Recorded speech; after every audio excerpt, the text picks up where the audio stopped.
সিলেটে মাস্ক পরে জয় বাংলা স্লোগানে ঝটিকা মিছিল। দর্শক দেখেন, কয়দিন আগেই দুর্দণ্ড প্রতাপে ছিল যে দল, গণ অভ্যুত্থানের মধ্য দিয়ে সেই দল একেবারে ধসে গেছে। এখন আস্তে আস্তে এখানে ওখানে উকি দিতে শুরু করেছে।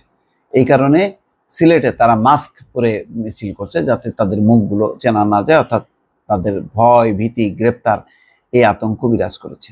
এটা হচ্ছে এই যে পরিস্থিতিটা, এই পরিস্থিতির গোড়াটা হচ্ছে শেখ হাসিনার অপরাজনীতির ফলাফল।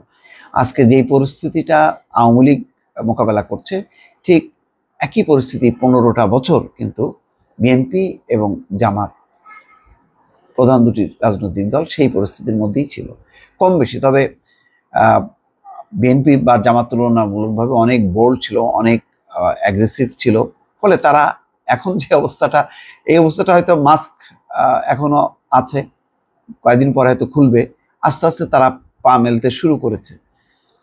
এখানে বলা হচ্ছে, সিলেটে মুখে কালো মাস্ক পরে জয় বাংলা স্লোগানে ঝটিকা মিছিল করেছে একদল যুবক। এই সময় তাদের হাতে ছিল জয় বাংলা, জয় বঙ্গবন্ধু লেখা একটি ব্যানার। আজ সোমবার সকাল 9টার দিকে সিলেট নগরের পূর্ব দরগাহ গেট এলাকায় মিছিলটি দেখা গেছে। সকাল 9টার দিকে কয়েকজন যুবক মুখে কালো মাস্ক পরে একটি ব্যানার নিয়ে পূর্ব দরগাহ গেট এলাকা থেকে মিছিল শুরু করেন। ব্যানারটিতে বঙ্গবন্ধু শেখ মুজিবুর রহমান ও সাবেক প্রধানমন্ত্রী শেখ হাসিনার ছবি ছিল।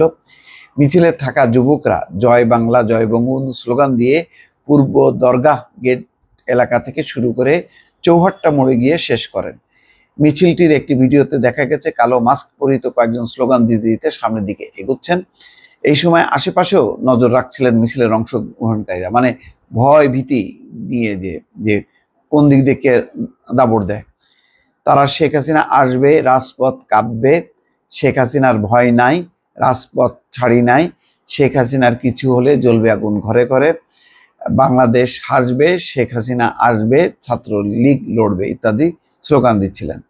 5ই আগস্ট পট পরিবর্তনের পর সিলেট আওয়ামী লীগ ও সহযোগী সংগঠনগুলোর নেতা কর্মীদের প্রকাশ্যে দেখা যায় না। সিলেটের তো মেয়র দেখলাম যে হাস্যোজ্জ্বলভাবে লন্ডনে বসে আছেন, তারা চলে গেছেন।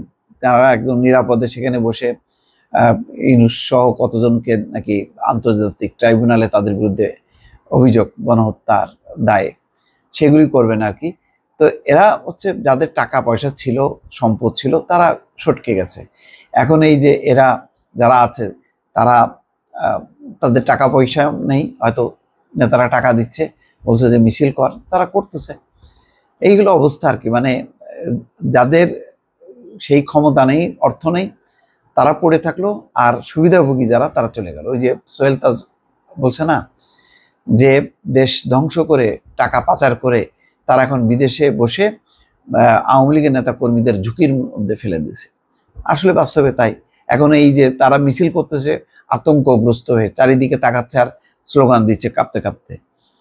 দলের নেতৃত্ব দানকারী প্রায় সবাই আত্মগোপনে আছে। এছাড়াও ছাত্র জনতার উপর হামলার একাধিক মামলায় গ্রেপ্তার হয়েছেন। এমন পরিস্থিতির মধ্যে জয় বাংলা স্লোগানের মিছিলটি বেশ আলোচনার জন্ম দিয়েছে। এই বিষয়ে সিলেটের কোতোয়ালি থানার ওসি বলছেন, তার কাছে এমন মিছিলের সুনির্দিষ্ট তথ্য নেই, বিষয়টি খোঁজ নিয়ে দেখছেন।